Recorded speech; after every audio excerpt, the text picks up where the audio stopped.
কাশ্মীরের পেহেলগামে হামলার ঘটনার পর থেকে ভারত পাকিস্তানের মধ্যে চরম উত্তেজনা বিরাজ করছে। একদিকে পাকিস্তান ক্ষেপণাস্ত্রের পরীক্ষা চালাচ্ছে, অন্যদিকে ভারত বিমান ও নৌবাহিনীর মহড়া দিচ্ছে। সীমান্ত এলাকায় কড়া নিরাপত্তা বলয় তৈরি করেছে দুই দেশ। কেউ কাউকে চুল পরিমাণ ছাড় দিচ্ছে না। ঠিক এমন সময়ই ভারতের বিএসএফ দেশটির উত্তরাঞ্চলীয় রাজ্য রাজস্থানের আন্তর্জাতিক সীমান্ত থেকে এক পাকিস্তানি রেঞ্জারকে আটক করেছে। এই ঘটনার পর কাশ্মীরের নিয়ন্ত্রণ রেখায় উভয় দেশের সেনাদের মধ্যে ভয়াবহ সংঘর্ষের ঘটনা ঘটেছে। এটিকে সাম্প্রতিক সময়ে দুটি দেশের মধ্যে সবচেয়ে বড় সংঘর্ষ বলে মনে করা হচ্ছে। ভারতীয় সংবাদ মাধ্যম এনডিটিভি জানিয়েছে, আটক হওয়া পাকিস্তানি রেঞ্জারের পরিচয় এখনও প্রকাশ করেনি ভারত।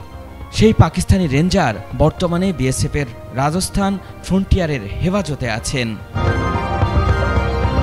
সংবাদ মাধ্যমটি বলছে, পাকিস্তানি রেঞ্জারকে আটক করার কয়েক ঘন্টার মধ্যেই পাকিস্তানের সেনাবাহিনী নিয়ন্ত্রণ রেখার বিভিন্ন সেক্টরে বিনা উস্কানিতে গুলি চালাতে শুরু করে।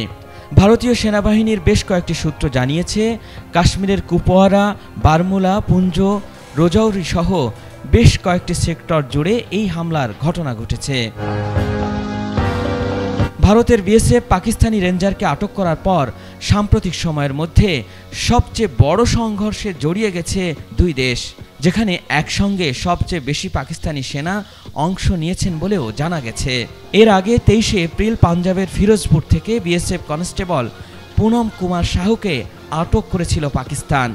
ভারত পাকিস্তানের মধ্যে সীমান্তে ভুল করে পার হওয়া সৈন্যদের ফেরত দেওয়ার একটি প্রচলিত প্রক্রিয়া থাকলেও সম্প্রতি উত্তেজনা বেড়ে যাওয়ায় পাকিস্তান সাহুকে ফেরত দিচ্ছে না। ফলে ভারতও পাকিস্তানি রেঞ্জারের ফেরতের বিষয়ে সিদ্ধান্ত নেয়নি। এমন চরম উত্তেজনার মধ্যেই পাকিস্তান শনিবার আবদালি ব্যালিস্টিক ক্ষেপণাস্ত্রের পরীক্ষামূলক উৎক্ষেপণ করেছে। ভারতের কর্মকর্তারা এটিকে খোলামেলা উস্কানি বলে মন্তব্য করেছেন। 450 কিলোমিটার রেঞ্জের এই ক্ষেপণাস্ত্র পাকিস্তান সিন্ধু মহড়ার অংশ হিসেবে পরীক্ষা করেছে বলে জানিয়েছে। আল ইমরান, এটিএন বাংলা।